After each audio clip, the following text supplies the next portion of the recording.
Today we're uncovering the insane story of Miyamoto Musashi, the samurai who never lost a fight and became a living legend.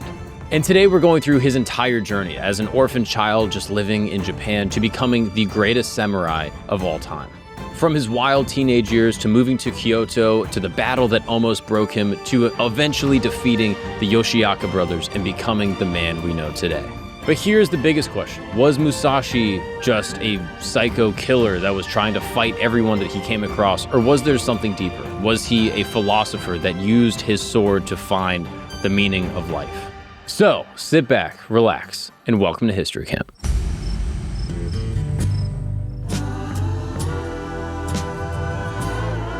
What's up, people, and welcome back to History Camp. My name is Mark Gagnon, and thank you for joining me in my tent, where every single week we explore the most interesting, fascinating, controversial stories from around the world throughout all history forever. That's right. This is my journey to try to understand everything that's ever happened, trying to go through all the infamous and famous people in history that created the world that we live in today. As always, I'm joined by my dear friend, the Greek freak, the philosopher himself, the true student of Plato, Aristotle, and who's the other guy? Socrates. And you follow all of their teachings. Absolutely. Including their relationships with men and boys. Except those. All right, Croesus, we don't have time to hear you yapping all day, all right? You do, and you do agree with everything they've done. This is not the time to talk about Greek philosophy, all right? Because today we're going to Japan. We're looking at the life, teachings, and wisdom of Miyamoto Musashi, one of the most legendary samurais to ever grace the island of Japan. Now, in order to understand this, during Japan's time of feudal lords and, warring clans, there was one samurai who became a legend that has still captivated people, to this very day, myself included. And that man is Miyamoto Musashi. He was a masterful swordsman who traveled from place to place and would challenge opponents and perfect his fighting technique. His incredible battles and, pursuit of just mastery basically created stories that blended reality and myth. And for hundreds of years, people have been drawn to his duels and his dedication to becoming this perfect warrior. This solitary fighter became one of Japan's most famous cultural figures ever through his devotion to, his passion, to his calling in life, to his desire to perfect the sword. Yet there are still questions that remain about his true nature. Was Musashi simply a deadly fighter who, tried to get famous by defeating his enemies, or was there something actually deeper? Was he truly the thoughtful, philosophical warrior who saw sword fighting as a way to find inner peace and wisdom? Well, we're going to figure it all out today. But in order to do that, we got to go all the way back to 1584, when Japan was torn apart by constant fighting. So you have these different powerful warlords, basically, that are battling each other for control of territory. This is the story throughout most of human history, and Japan is no different. In the small, peaceful village of Miyamoto, there was a child that was born that would one day become famous. And the baby was named Benosuke. And his birth brought, joy and sorrow in different ways. You see, his mother, Omasa, died from problems during childbirth, leaving this tiny infant without a mother from the very beginning. So, growing up without a mom changed Benosuke in profound ways. You see, his father, Miyamoto Musashi, was a skilled sword fighter who took care of him. And along with some help from his uncle, who was a monk, the boy learned to live with sort of a conflicting feeling about his life and who he was, right? He had this sort of sadness from not having a mother and, as a result of that, became very self-reliant and in a lot of ways just kind of kept to himself. And this early hardship taught him to, have grit and sort of fortitude and never really give up despite how difficult things can become, because for Benosuke, things were difficult from the get-go. And these qualities of strength and determination would later help him become one of Japan's greatest samurais ever. But without this, mother's love, so to speak, Benosuke was raised by his father, who was, again, a demanding teacher and also a famous samurai in his own right. And he was known throughout the region for his sword skills. So his father, Musashi, was determined to train his son in everything a warrior needed to know. So from a young age, Benosuke showed that he was a natural fighter and quickly picked up the combat methods that his father taught him. His father Munasai was especially good with the juri, which is a hooked iron weapon, and he passed the skill on to his son. So Benosuke developed his own fighting approach that mixed a power and an aggression with this perfect, careful technique. However, learning to fight wasn't the only part of Benosuke's upbringing.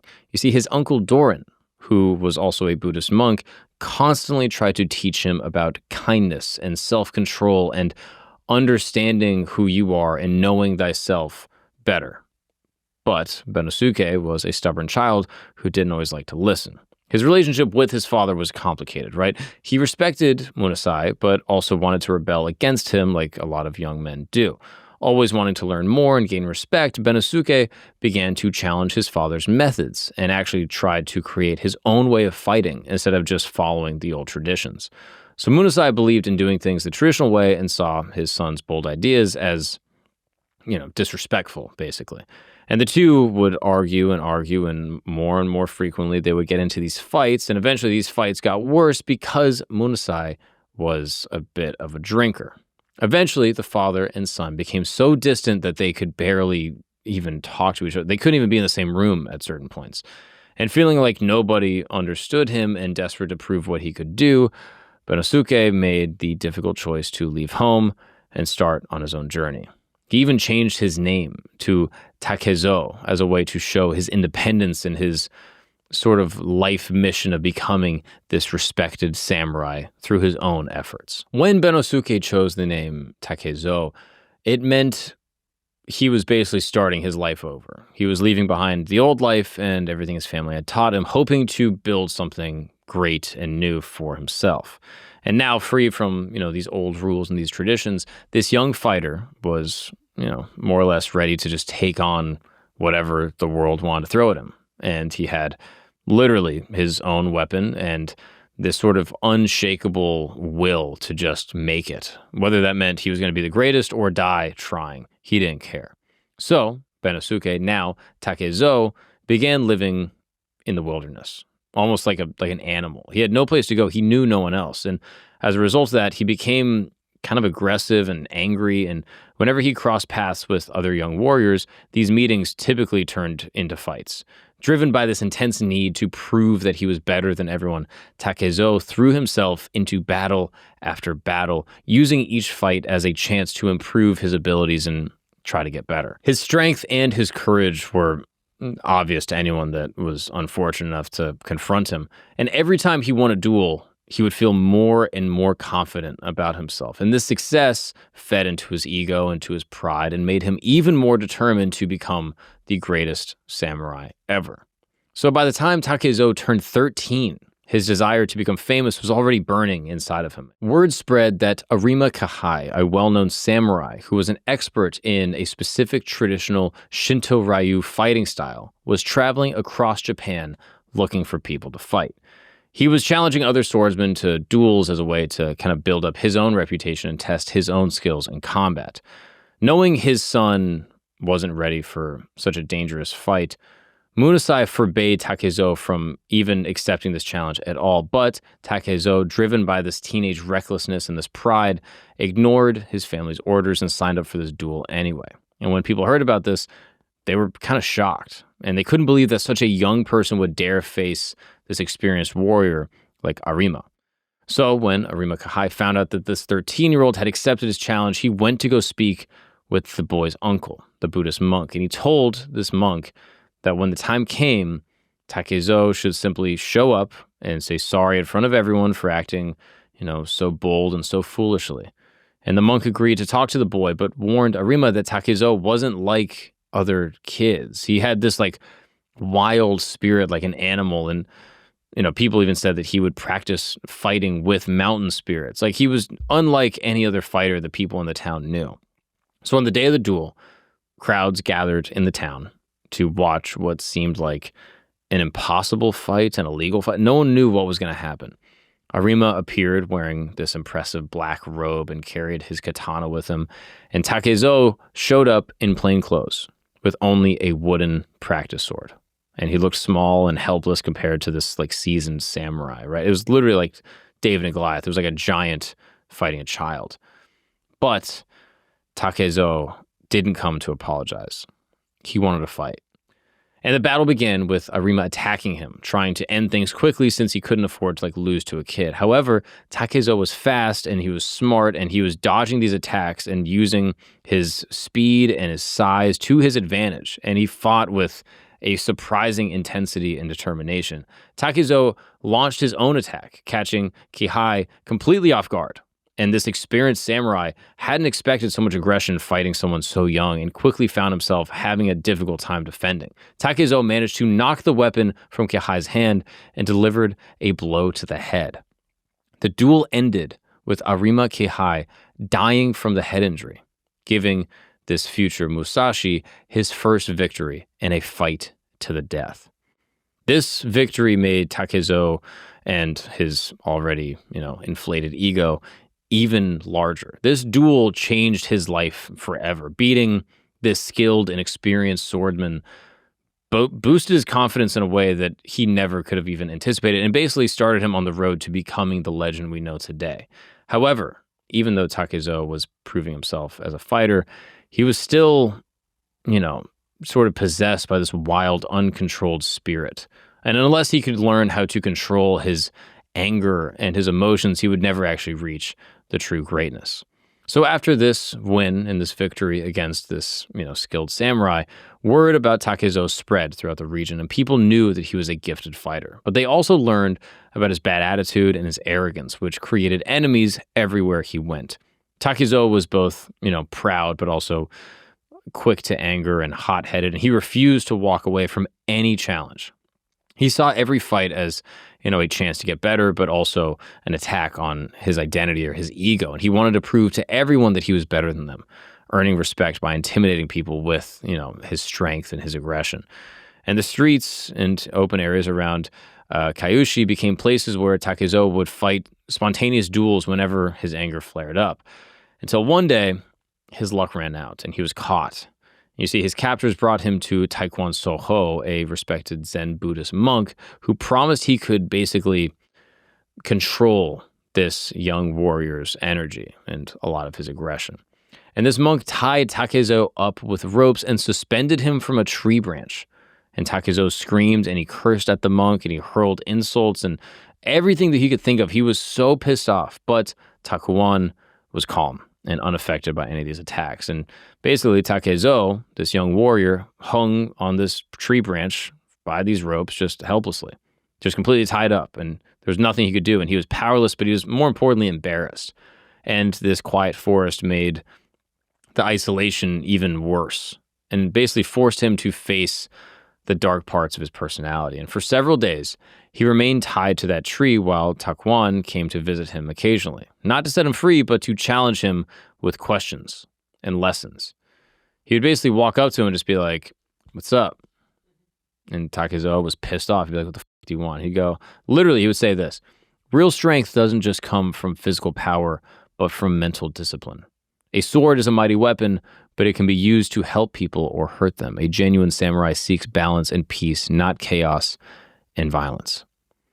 And then homeboy just walked away. I mean, Takezo, I would be so pissed if I was just tied up to a tree, just bound, and some dude just came up to you and started saying riddles. So that was the turning point for Takezo in his life. He was forced to basically see his own arrogance and just contemplate what was happening in his life and his reckless behavior, entirely. And he started to realize how these qualities like patience and planning and self-discipline were actually fundamental to his success in any way, whether it was to be the greatest fighter or just to be a, happy human being. And so from that day forward, Takuan became like a mentor to Takezo, helping him navigate, difficult personal times and guiding him as he worked to become a better human being. Now, for context, this is an interesting moment in Japanese history because you see, Japan is approaching basically this giant conflict between two of its most powerful families, the Toyotomi and the Tokugawa. And these two clans basically were getting more intense as they battled for control over the entire nation. And stories about the coming war traveled from town to town through traders and merchants and other travelers. And samurais everywhere were preparing their weapons. And, the local sort of warlords were gathering armies, and people felt both excited but also kind of terrified about what was coming. And even though Takezo was still young at this time, he could feel this pull of the war sort of calling for him. And he saw this conflict as a chance to prove himself on a bigger scale than ever before. This was a way for this young warrior to actually test his fighting abilities in serious battles and earn the fame and the sort of admiration that he desperately wanted. He had grown up hearing tales about these legendary warriors, and he was convinced that his future was on the battlefield, and that's where he would be known, where he could fight beside other samurai and make his own place in Japan's history. What's up, guys? We're going to take a break really quick because you need to stop choking your chicken, slapping your salami, beating your meat, doing the little 5-knuckle shuffle, shaking hands with the unemployed, or squeezing the stress. You get what I'm saying, all right? We're talking about NoFap. Yeah, I'm sure you've tried probably for like a week, maybe 3 days. Maybe you went on a family vacation. You're like, you know what? I'm not going to tug it. And then you got back home, you got back in your routine, and you're like, damn, dude, I should probably try to stop doing this, right? And that's where Relay comes in, because Relay isn't just an app. It is a community. Think like a group chat where everyone is rooting for you, trying to help you become your best self, trying to master all of your vices and your urges, and that includes the old, spanking the monkey, right?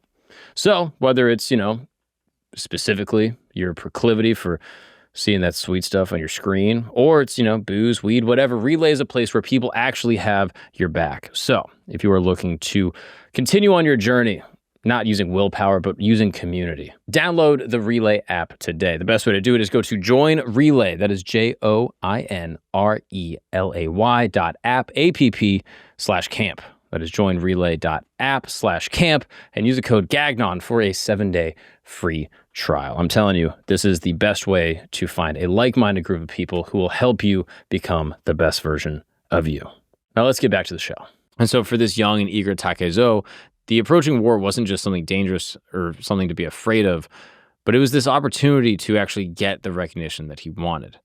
And so the Battle of Sekigahara was coming, and it was coming faster than anyone actually thought. And it basically would change all of feudal Japan forever.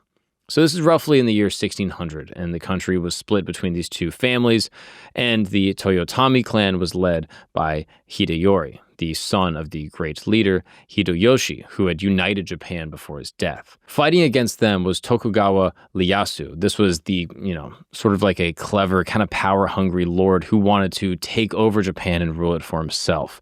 And the tensions between these two groups were spreading everywhere, and samurai and local rulers basically saw this as a chance to advance up the ladder. This is a dangerous time where, alliances are changing, and you have these two groups. You have the dynastic faction, then you have the rebel faction, and they're trying to do a coup to take over. And every lord in every different province and prefect sees this as an opportunity to basically, take over some more power for themselves if you can back the right horse. So for, Takezo, this is no different. He's motivated by this burning need to prove himself, and he chose to fight in the Western army that supported the Toyotomi side. He joins the Shimen clan, which is commanded by Ukita Hidai, one of the strongest, most faithful leaders serving under Hideyori. So the Shimen fighters were well known for being, brave and skilled, and Takezo saw this as the perfect chance to basically fight next to these experienced warriors, which would actually build up his skill and reputation, but also give him real experience within an actual battle. So Takezo's choice to join the Shimen wasn't random. He actually really respected Ukita, who represented everything a leader should be. He was loyal and honorable and brave, and these were the same qualities that Takezo wanted to develop inside of himself. And the fact that the clan shared the Shimen name with his own father's family name felt like he actually belonged there and was fighting for something connected to his childhood and his heritage. So Sekigahara seemed like the perfect stage and the perfect battle to demonstrate his actual abilities for everyone. He believed that his personal destiny was, connected to Japan's future, and that this would be the moment that he would claim it. So the sun was just beginning to come up when these two armies faced each other in the flat plains of Sekigahara. The morning fog is still kind of on the battlefield, and it's sort of eerie. It's like sort of humid in the air, and there's this just like nervous quiet that was only broken by the sound of metal armor crashing together and horses stampeding and commanders yelling orders to their men. And standing among all the other samurai, Takezo could feel his heart beating in his chest. He could feel the blood rushing into his head. And, this natural fear that anyone would have would, try to basically control him, but he pushed it down through this determination. His body is both excited, and he has energy, but all of his senses are sharper, and he's really starting to feel like he's in the headspace for a fight. And then suddenly, bang, the loud boom of cannons shatter the silence. You have these giant metal balls flying through the air, exploding, crushing into enemy soldiers, people exploding and their flesh going everywhere. The ground is shaking beneath everyone's feet, and you have gunpowder smell in the air and the fog. You can barely see anything, and people are literally yelling battle cries and screaming as these samurais are crashing into each other in this chaotic mess. And the sound of metal mixed with the screams and the blood and the gunpowder is truly putting Takezo directly into one of the most fierce battles he had ever seen, or Japan had ever seen, in its existence.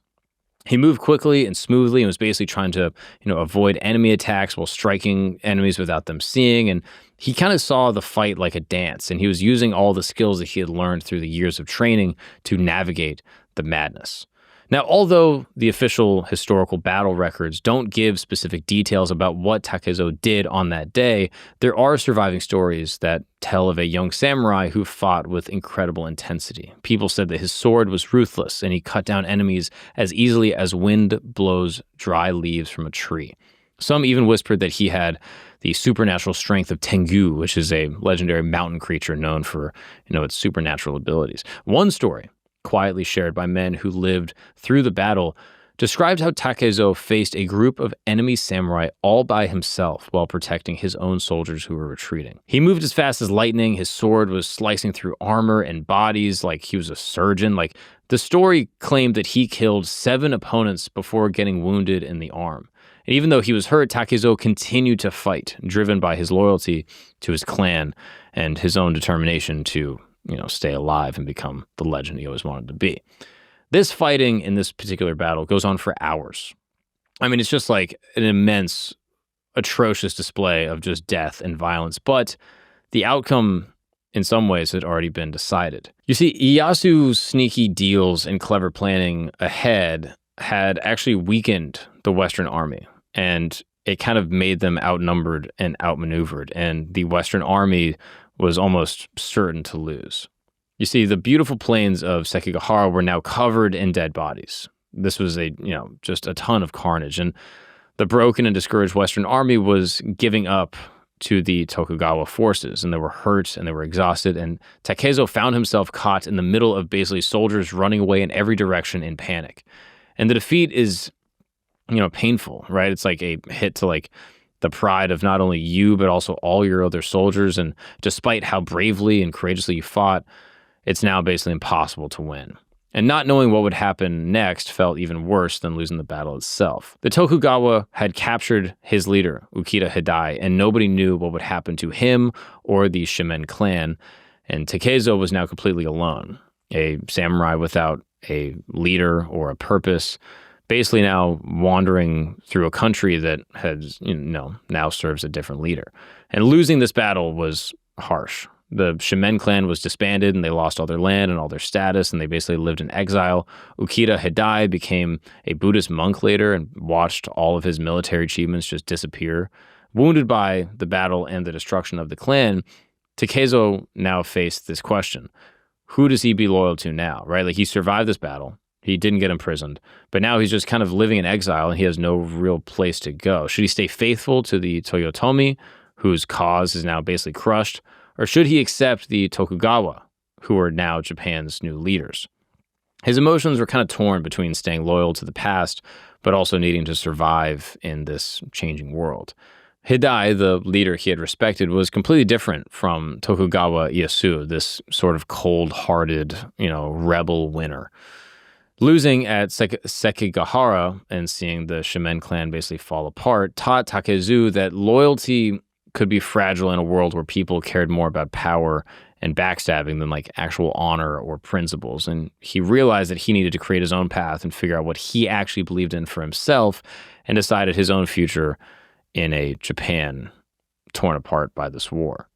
The difficult choice was, bothering him for years, and it influenced a lot of his thinking and his search for a fighting style that went beyond these old traditions and, blind obedience. For Takezo, Sekigahara was more than just losing a battle. It was a lesson in how the real world actually works. Like, just picking a side based off of, family name or loyalty or glory or dreams of the future. All of these things disappeared just like dust in the wind, like when he was faced with the reality of defeat. Like, no matter what your dreams are, if you're in a war and your side gets crushed, like, it's for nothing. So now, walking without direction on, these old dirt roads in Japan, Takezo carried both his, wounds from the battle and also the weight of not knowing what to do. And he kept on remembering what Takuan told him. Remember the monk that tied him up to that tree? He told him real strength comes not from physical power, but from this mental discipline. And he knew that he had to discover a new reason for living, a direction that would give his life meaning in a world that seems to, be meaningless. So for the period of time after this battle, wounded from the war, he just found himself in a small hut at the edge of the village and was basically alone. Despite, some infrequent care from some people generous enough to try to, heal his wounds, he was by himself with nothing to do. Wasn't able to practice his, sword skills or actually, battle anyone. He was basically just keeping company with himself. And while he actually got better physically, his mind was tortured with these same questions that he remembered from the monk that tied him up to the tree. He was still going through the same deliberation of how to control his emotions and how to improve himself. And now he's confronted with, again, this fork in the road. Where do I go? Where do I fit into Japan? What exactly are my dreams and my future? So Musashi, with his new name, was standing at this fork in the road, unsure exactly where it would lead. Motivated by his need to overcome this hardship and discover a new reason for living, he basically takes this time to work and improve himself. So during the days and nights while he recovered, he spent his time strengthening, both his body, but as well as his mind. He would practice breathing exercises and meditation that he had actually learned from his uncle to make his spirit stronger and to control his overwhelming anger. Musashi also studied military strategy and philosophy to understand why they lost this battle at Sekigahara, and to try to learn from those mistakes. He read everything that he could find about history, from war tactics and wisdom from the great thinkers like Confucius and Lao Tzu, and basically searching for knowledge and ideas that could help him shape his future. However, the sword continued to call him. Musashi now understood that martial arts were a crucial part of who he was, and he needed to find a new way to express himself through fighting. So he continued training without stopping and trying out new techniques and creating his own style, one that was more flexible and natural and could work in many different situations. He basically learned to use his entire body as a weapon, combining this speed and this power and this precision into every movement. And he discovered how important timing was, along with watching carefully and predicting what his opponents would do next. He realized that taking long walks through Japan's mountains and forests was a vital part of this training. In the wilderness, Musashi found the inner calm and inspiration he needed to trust his instincts and, improve his abilities as a samurai. And after this period of wandering and self-improvement, he was again changed as a person. The physical and emotional scars from this battle became symbols of his toughness and his determination. He emerged as an actual mature warrior, someone who was both disciplined and aware of his abilities, now strengthened by this suffering and this deep experience of meditative thinking. His sword was ready to be used for a new goal, the pursuit of absolute perfection, trying to create the perfect technique to become the perfect fighter that would eventually make him famous in Japan forever. Now, Kyoto, the old capital city of Japan, was, obviously a beautiful city with temples and gardens, but it's also a massive, busy center for cultural and martial arts. Many sword fighting schools, each with their own traditions and methods, competed against each other for respect, and this was the perfect environment for rivalry and the pursuit of becoming a great and perfect swordsman. Among all these competitions was one being talked about in the streets and in the training halls.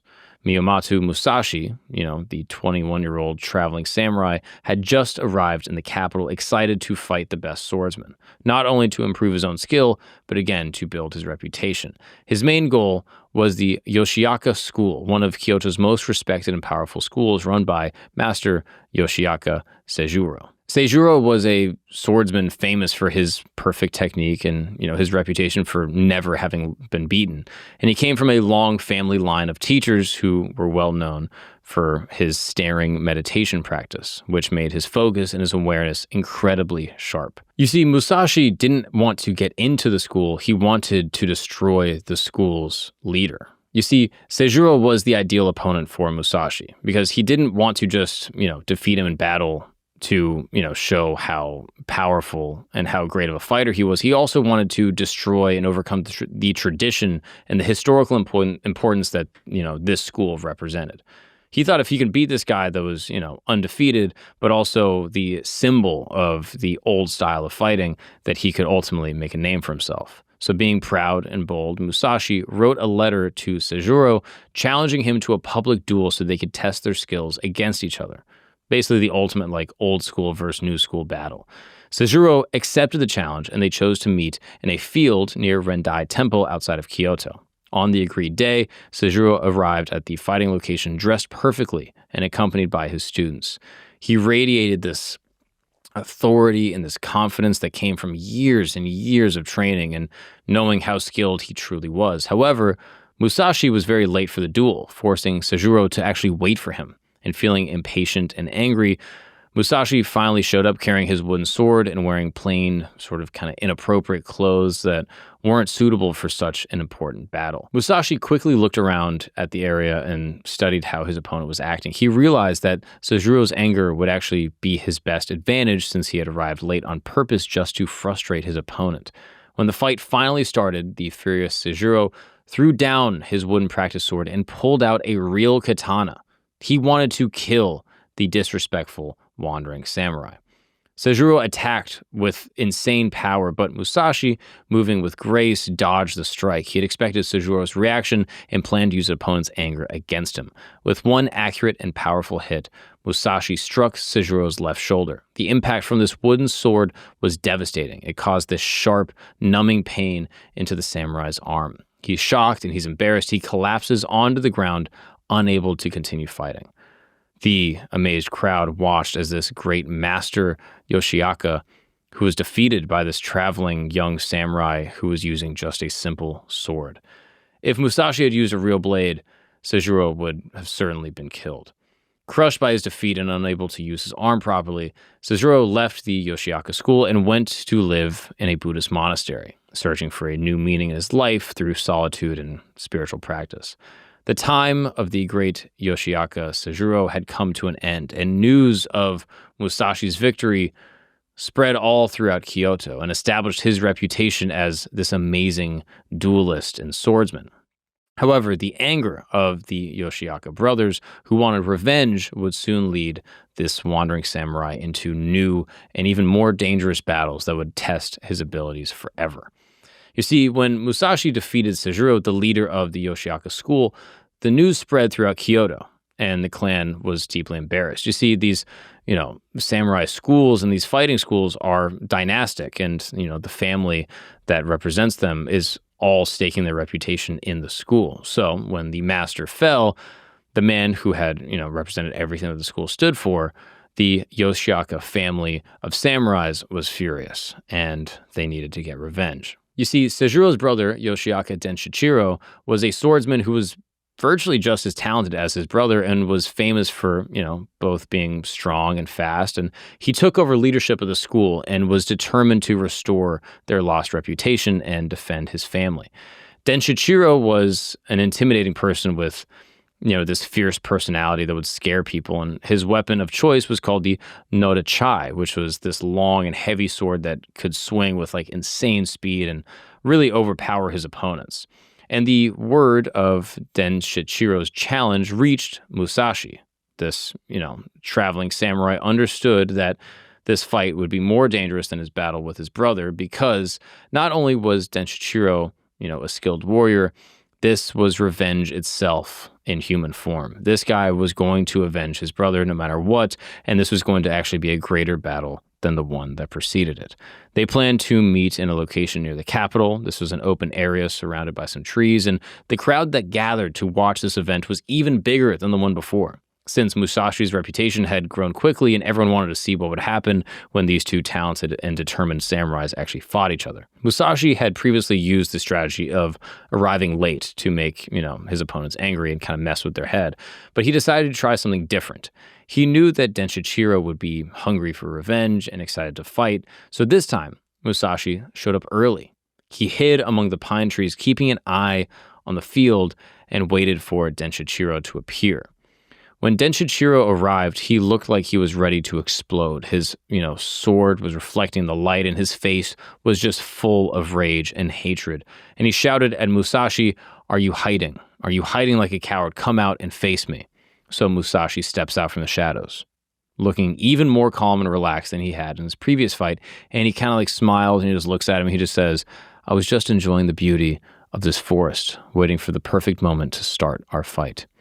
Denshichiro freaks out, and the Fury basically kicks off the battle as he charges forward with a series of powerful strikes, and Musashi's dodging skillfully, right? He's moving quickly, and just like how he always fights, he's unpredictable. And the fight just becomes this dance of swords, and the two of them and their willpower and determination just going at each other. And for every attack that Denshichiro made, Musashi responded with a precise and fierce counterattack, throwing off the Yoshiaka master and exposing the flaws in his style.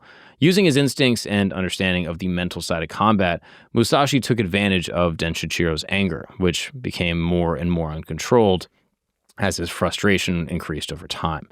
In a swift and unexpected move, Musashi knocked Denshichiro's wooden sword out of his hand. Then he grabbed his opponent's own weapon and delivered a strike to the head, ending the fight instantly. The crowd went completely silent, shocked by how fast and how brutal this battle had been.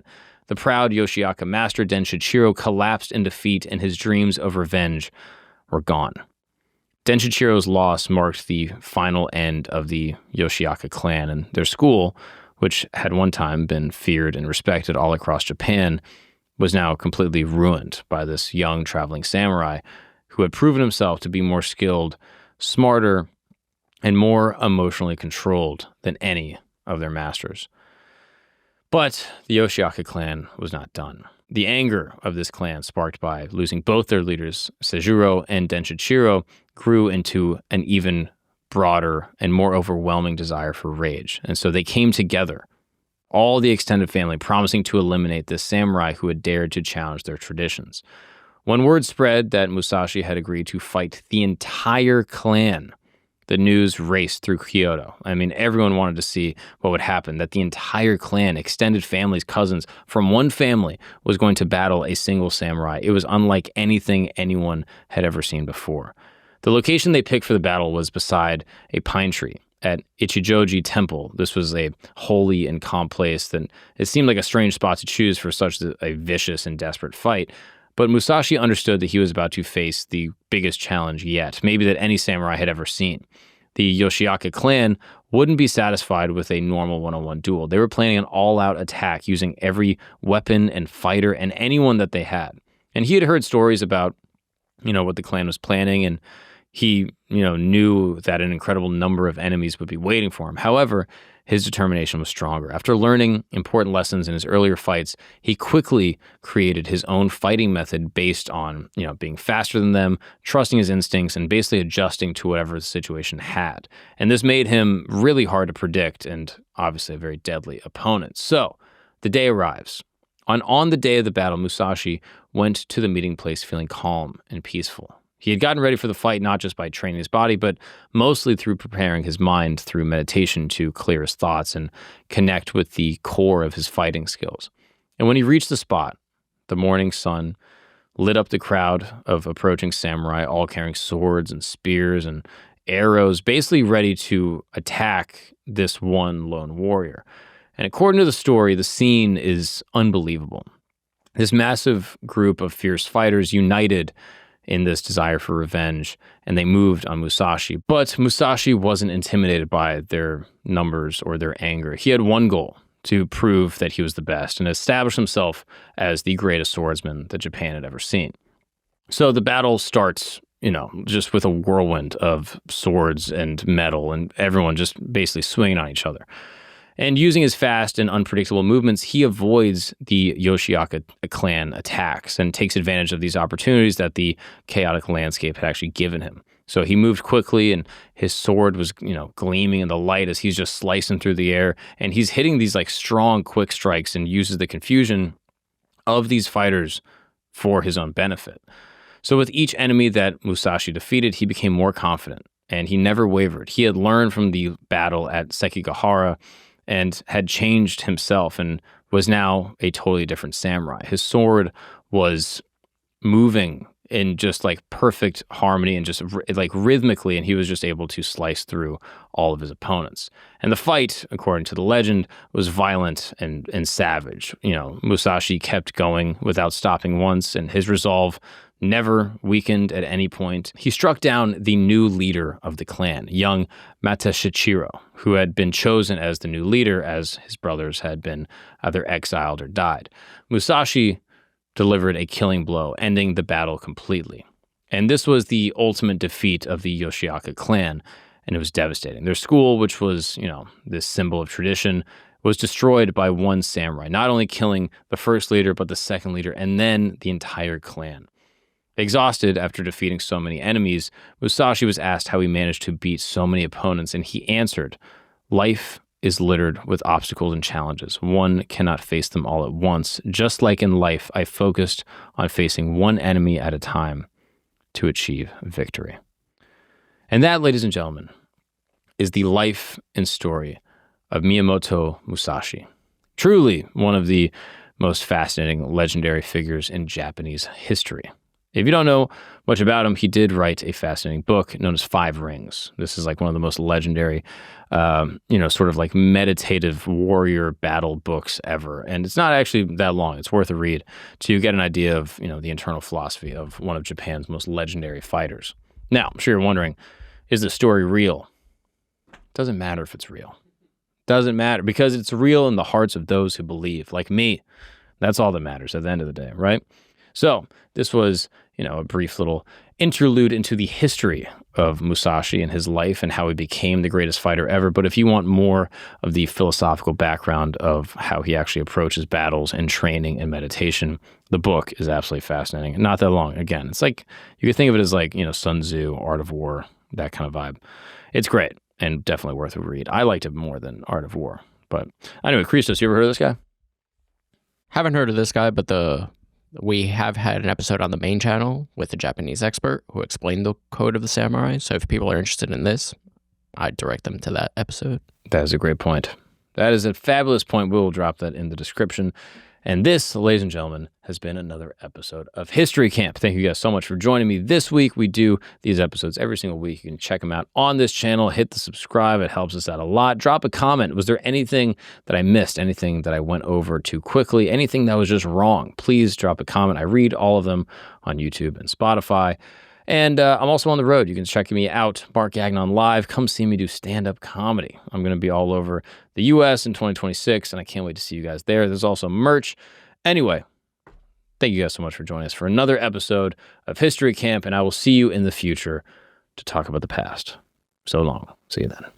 Emergency broadcast. We have a brand new channel, and that is Mark Gagnon Comedy. If you don't know, I've been a stand-up comedian for almost 10 years now, and it is my true passion. I love doing it, and every time I go on the road, after I finish my show, I like to hear from the audience. We pass out note cards, and people submit topics, and me, and sometimes my buddy, or sometimes just me alone, we will pick the topics out, and it is a segment that we call You Asked for This, and they are crazy. The topics go across the board, current events to crazy stories, and we dive into all of them, and if you are interested in checking out the episodes, it would really help me out and help out the channel. You can check it out in the description. It is Mark Gagnon Comedy on YouTube, and I'm so excited to be posting more stand-up, and I really hope you guys enjoy.